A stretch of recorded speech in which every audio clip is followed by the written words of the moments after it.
నమస్కారం అండి. శైలజ వినిపించే కథల ఛానల్కు స్వాగతం. పంచతంత్రంలోని 4వ భాగమైన సంధి నుండి దూరదృష్టి అను కోతి చెప్పిన రాజు కుమ్మరివాడు కథను వినేద్దాం. అతిగా ఆదరం చూపిస్తే శంకించవలసి ఉంటుంది. ఒక ఊరిలో కుండలు చేసేవాడు ఉండేవాడు. వాడి పేరు పరాక్రముడు. ఒకనాడు వాడు కుండలు తీసుకుని వేరే ఊరికి పోతుండగా మార్గమధ్యంలో కాలికి ఎదురు దెబ్బ తగిలి ప్రక్కనే ఉన్న రాయి మీద పడ్డాడు. దానితో వాడికి నుదుటిపైన గాయం అయింది. ఆ గాయం కొన్ని రోజులకు మానింది, కానీ మచ్చ మాత్రం వాడి ముఖం మీద మిగిలిపోయి ఉంది. కొన్ని రోజుల తర్వాత ఆ ఊరిలో ఎక్కడ లేని కరువు ఏర్పడింది. అప్పుడు వాడు తన భార్యాబిడ్డలను తీసుకుని పొరుగుదేశం పోయి అక్కడి కొలువులో ఏదైనా పని దొరుకుతుందేమో అని రాజాస్థానంలోకి పోయాడు. ఆ దేశరాజు వాడిని చూసి వాడి పేరు తెలుసుకుని, ఇటువంటి పేరు వీరులైన క్షత్రియులకు తప్ప మరెవరికీ ఉండదు, వీడి వీరత్వానికి నుదుటి గాయమే సాక్ష్యం అనుకుని తన ఆస్థానంలో ఉంచుకుని అందరికంటే బాగా చూసుకోసాగాడు.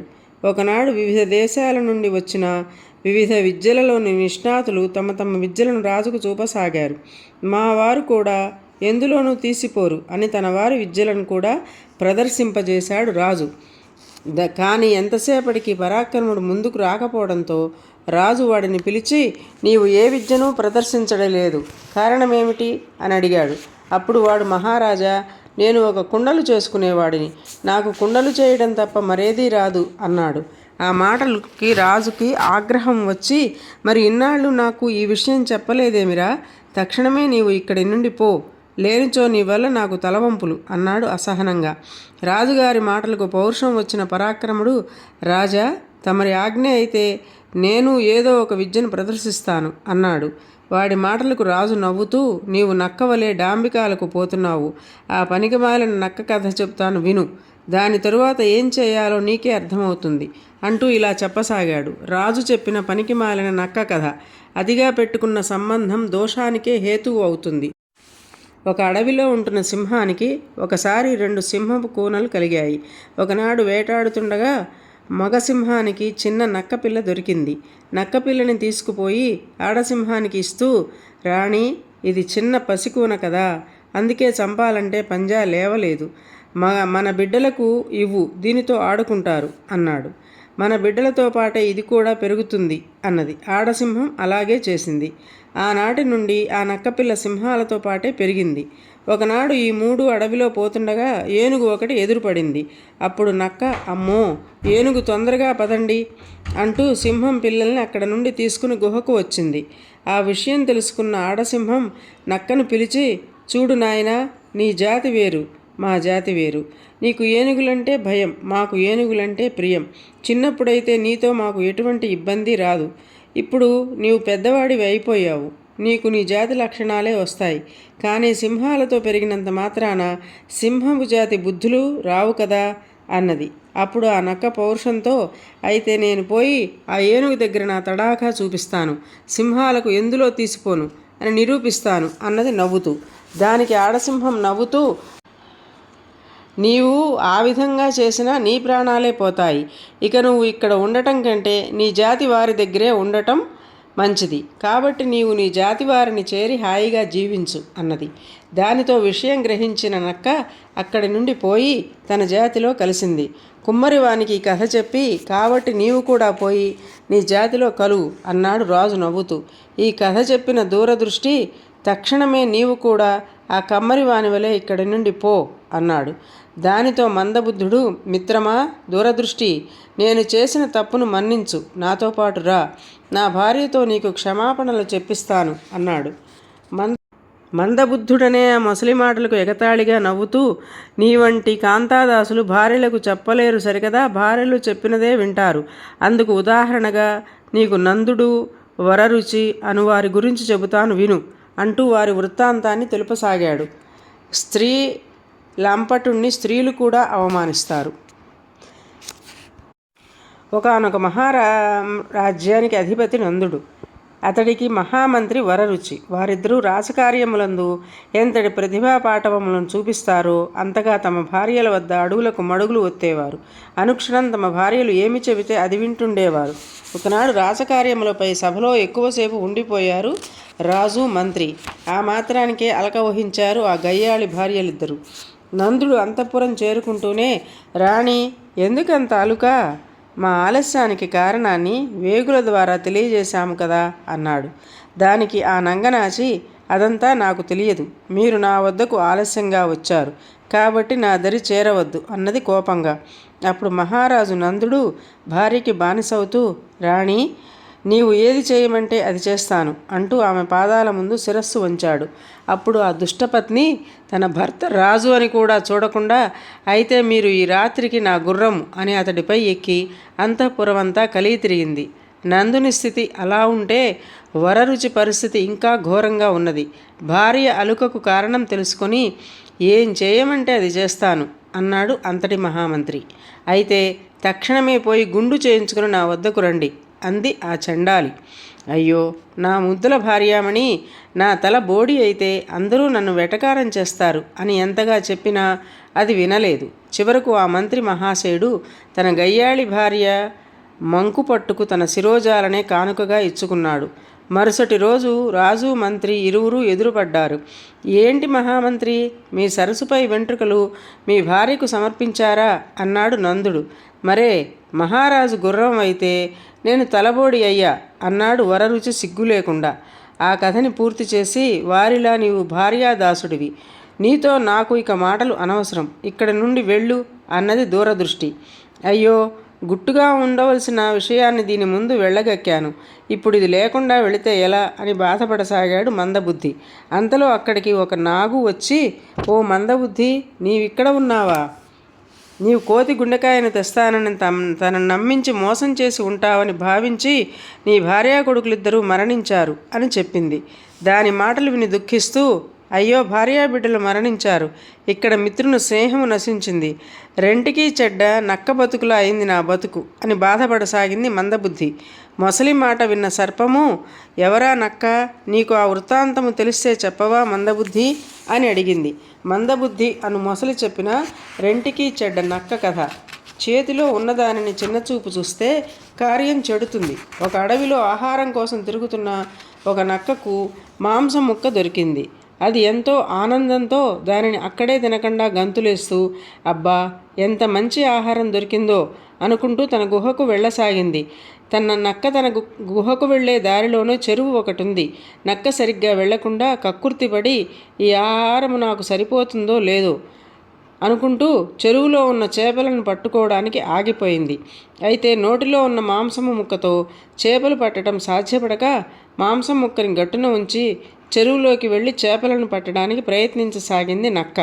కానీ ఎంతసేపటికి నక్కకి చేపలు అందక, అనవసరంగా కష్టపడ్డాను, ఇక ఈ రోజుకు ఇంతే ప్రాప్తి, పోనీలే దొరికిన దానితో సరిపెట్టుకుంటా అంటూ ఒడ్డుకు వచ్చి చూస్తే అక్కడ పెట్టిన మాంసపు ముక్క కనిపించలేదు. ఇంతలో రెక్కలు టపటపలాడుతున్న శబ్దం వినిపిస్తే పైకి చూసింది.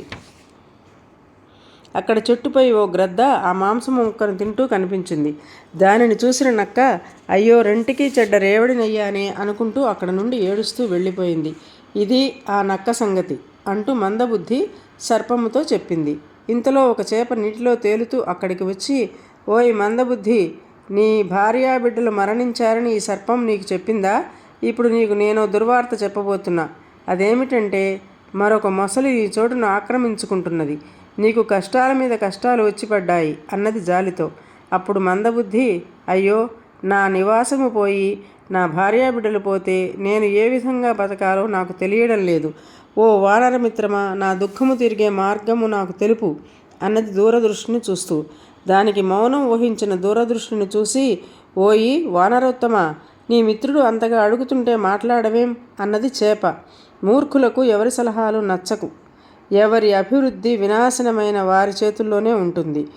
ఇలాగే ఒక మూర్ఖపు ఒంటె తన నాశనాన్ని తానే కోరి తెచ్చుకుంది అన్నది దూరదృష్టి. ఎవరా మూర్ఖపు ఒంటె, ఏమా కథ కుతూహలంగా అడిగిందా సర్పము. దూరదృష్టి అను కోతి చెప్పిన మూర్ఖపు ఒంటె కథ. అభివృద్ధి వినాశనము, తన చేతుల్లోనే ఉంటుంది. ఒక గ్రామంలో ఒక పేదవాడు ఉండేవాడు. వాడికి సరైన పని దొరక్క రాను రాను దుర్భరం కావడంతో వేరే ఊరికి పోయి తన బ్రతుకు సాగిద్దామని పోతుండగా ఒక నిర్జన ప్రదేశంలో ఒక చిన్నారి ఒంటెతో పాటు పెద్ద ఒంటె కనపడింది. వాటిని చూసిన వాడు, ఆహా, ఇక నేను ఈ గ్రామాన్ని వదిలి ఎక్కడికి వెళ్ళనవసరం లేదు. ఈ ఒంటెలను నాతో పాటు తీసుకుపోయి వీటి సంఖ్యను ఇంతకు రెట్టింపు చేసి అవి బాగా పెరిగిన తర్వాత విక్రయిస్తాను.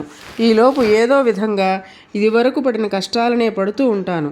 సిరి వస్తున్నప్పుడు కష్టాలను భరించవలసిందే కదా అనుకుంటూ వాటిని తీసుకుని తన ఇంటికి తిరిగి వచ్చాడు.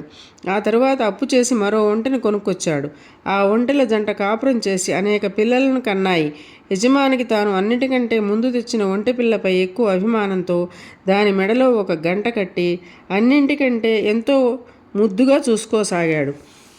దీనితో ఆ ఒంటె పిల్లకు ఎక్కడ లేని అహంకారం, గర్వం పెరిగిపోయింది.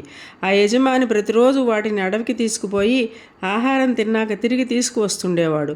అన్ని ఒంటెలు తొందరగా నడుస్తుంటే అహంకారంతో నిండిన ఈ ఒంటె పిల్ల అందరికంటే వెనుక నెమ్మదిగా రాజహంసలా అడుగు వేస్తూ నడవసాగేది. ఎన్నోసార్లు మిగిలిన ఒంటెలన్నీ దీనిని తొందరగా నడవమంటూ సలహా ఇచ్చేవి. అయితే ఆ ఒంటె పిల్ల వాటన్నింటి మీద కోపగించుకుని, మీరు నాకంటే వెనక పుట్టినవారు, నాకు సలహా ఇస్తారా అనేది. సరే, దీనితో మనకెందుకని మిగతా ఒంటెలు దానికి సలహాలు ఇవ్వడం మానేశాయి. ఒకరోజు ఎప్పటి మాదిరిగానే అడవికి మేతకు పోయి ముందుగా ఇంటికి వస్తున్న ఒంటెలకు వాటి యజమానికి ఒక సింహం కనిపించింది. దానిని గమనించిన మిగిలిన ఒంటెలు ఒడుపుగా అక్కడ నుండి తప్పించుకొని ఇంటికి వెళ్ళిపోయాయి. కానీ అందరికంటే వెనుకబడిన ఒంటెకు ఈ సంగతి తెలియక తన అలవాటు ప్రకారం నడవసాగింది. దానిని చూసిన సింహం, పోనేలే, ఇదైనా దొరికింది, దీనితో నా ఆకలి తీర్చుకుంటాను అనుకుంటూ గట్టిగా గర్జిస్తూ దానికి ఎదురుపోయింది. సింహాన్ని చూస్తూనే భయపడిన ఆ ఒంటె ఆ చెట్టు చాటున ఈ చెట్టు చాటున దాక్కోబోయింది. కానీ దాని మెడలో ఉన్న గంట టంగ్ టంగ్ మంటూ దాని ఆనవాలను సింహానికి చెప్పకనే చెప్పింది. అంతటితో ఆ ఒంటె ఆ సింహానికి ఆహారమైంది. దూరదృష్టి ఆ కథ ముగించి, మూర్ఖంగా ఉంటూ నీతివాక్యాలు పట్టించుకోని వారికి ఎవరికి చెప్పేదేమున్నది? ఈ మందబుద్ధుడు కూడా ఆ ఒంటె వంటి వాడే, ప్రాణాల మీదకు వస్తే గాని బుద్ధి రాదు అని చెప్పింది. ఆ వానరం మాటలకు మందబుద్ధి కళ్ళనీళ్ల పర్యంతమై కుమిలిపోతూ కుమిలి ఏడవసాగింది. అప్పుడు చేప, ఓ వానరా, ఇది నీకు ఎంత నమ్మక ద్రోహం చేయాలని తలపెట్టినా నీవు ఉత్తముడివి కనుక దానిని దుఃఖపెట్టక కష్టంలో ఉన్నదానికి ఏదైనా ఉపాయం చెప్పి సహాయపడు అని చెప్పింది. ఆ చేప మాటలకు దూరదృష్టి మనసు మారి, మందబుద్ధి, నీవు నాకు ఎంతగా ద్రోహం చేద్దామని తలపెట్టినా నీవు నాకు మిత్రుడమైన పాపానికి నిన్ను ఈ దుఃఖ సమయంలో హింసించే మూర్ఖుడిని కాను. నీ మేలు కోరి 2 నక్కల యుద్ధం గురించి చెప్తా, ఏం చేయాలో నీకే తెలుస్తుంది అన్నది. ఎక్కడివా 2 నక్కలు, ఏమా కథ ఉత్సాహంగా అడిగాయి చేప, సర్పం. దూరదృష్టి అనే కోతి చెప్పిన ఉపాయంతో ఆహారాన్ని దక్కించుకున్న నక్క. సులభంగా జరగాల్సిన పని కూడా దైవం ప్రతికూలంగా ఉంటే కష్టసాధ్యమవుతుంది. ఒకనాడు అడవిలో పెద్ద ఏనుగు చనిపోయి పడి ఉన్నది. ఆ అడవికి ఆహారం కోసం వచ్చిన వృద్ధ నక్కకు ఆ ఏనుగు శవం కనిపించింది. నక్క ఆ చచ్చిన ఏనుగును చూస్తూనే, ఆహా, ఈ వృద్ధాప్యంలో బాధపడుతున్న నాకు ఆ దేవుడే ఈ ఏనుగును ఆహారంగా పంపినట్లున్నాడు అనుకుంటూ దాని దగ్గరకు పోయి ఆవగా దాని శరీరాన్ని కొరికింది. అయితే అంతగా పదును లేని దాని పళ్ళు ఆ ఏనుగు శరీరంలో దిగబడలేకపోయాయి. ఆ నక్క ఎంతో ఆవేదన చెందుతూ, అయ్యో, నోటి వరకు వచ్చిన ఆహారం దక్కకుండా పోతుందా ఏమి అంటూ బాధపడసాగింది. ఈ ఏనుగు శరీరంతో ఎన్నో రోజులు ఆహారం కోసం వెతకనవసరం లేదు అనుకున్నాను, ఇప్పుడేంటి దారి అనుకుని ఏనుగు ముందు దీనంగా కూర్చుని దాన్ని ఆబగా చూడసాగింది నక్క.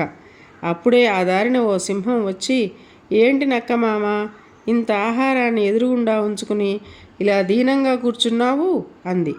ఏమి చేయమంటావు మృగరాజా, నేనేమో ముసలిదాన్నైపోయాను. దానితో నా పళ్లకు పదును బలం రెండూ తగ్గిపోయాయి.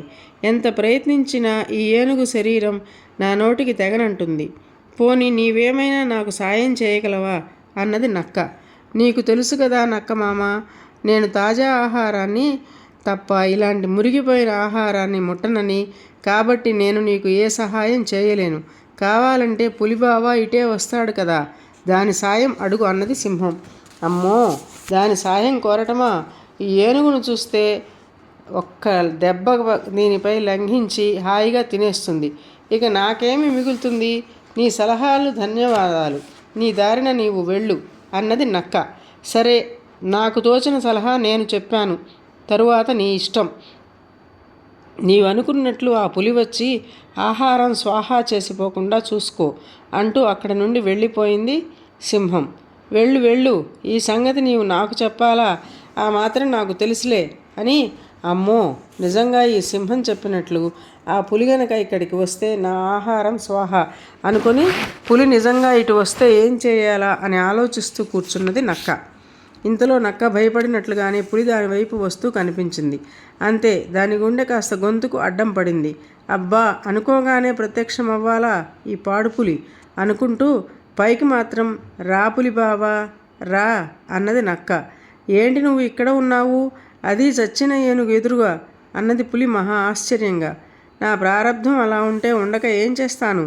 ఇందాకే మృగరాజు ఏనుగు తన పంజా జబ్బ రుచి చూపించింది. దాంతో ఇది కాస్త చచ్చి ఊరుకుంది. ఆ సింహం పరమ సంతోషంగా తన వారినందరినీ తీసుకువస్తాను, తను వచ్చే వరకు నన్ను ఇక్కడే ఉండమన్నది. సరే కదా అని తన వారితో సహా వచ్చి, అయ్యో నక్కమామ, మా అందరికీ భుజించే ముందు స్నానం చేయటం అలవాటు. ఇప్పటి వరకు ఎంతో ఓపికగా నా కోసం కాపలా ఉంచిన నీవు ఇంకాసేపు ఇక్కడే ఉండు. ఇప్పుడే మేమందరం దగ్గరలోని చెరువులోకి పోయి స్నానం చేస్తాం అన్నది. మృగరాజు మాటంటే మాటే కదా, అందుకే దానికోసం ఎదురు చూస్తూ దీని కాపలా కాస్తూ కూర్చున్నాను అన్నది నక్క తెలివిగా. భేష్, నువ్వా పని చెయ్యి, నేను నా ఆహారం కోసం పోతాను. నన్ను గనక ఇక్కడ మృగరాజు చూసినట్లయితే పూర్వం దాని భక్ష్యాన్ని అపహరించిన రీతి కానీ ఈసారి కూడా అపహరించడానికి వచ్చాను అనుకుని నన్ను చంపినా చంపేస్తుంది అంటూ అక్కడ నుండి పలాయనం చిత్తగించింది పులి. అమ్మయ్యా, నాకు పీడ వదిలింది అని నక్క నిట్టూరుస్తుండగానే 2 గ్రద్దలు వచ్చి వాలాయి. అమ్మ నాయనోయ్, ఈ గ్రద్ద ముక్కులు మహావాడి, వాటితో ఏనుగు శరీరాన్ని తూట్లు పొడుస్తాయేమో. ఈ గ్రద్ద అరుపులు వింటే మిగిలిన పక్షులన్నీ వచ్చేస్తాయి, దానితో నా ఆహారం పక్షుల పాలవుతుంది అనుకుని, ఓ గ్రద్దలారా, మీకు ప్రాణాల మీద ఆశ లేదా? వేటగాడు ఒకడు ఏనుగుని విషపూరిత బాణంతో చంపాడు. దీని మాంసం తిన్నట్లయితే మీరిద్దరూ ఇక్కడే మరణిస్తారు. నాకు ఈ విషయం తెలిసి ఎవరూ తినకుండా దీనికి కాపలా కాస్తున్నాను అన్నది నక్క. దాని మాటలు విన్న గ్రద్దలు, మా ప్రాణాలు నిలబెట్టావు అంటూ అక్కడ నుండి ఎగిరిపోయాయి.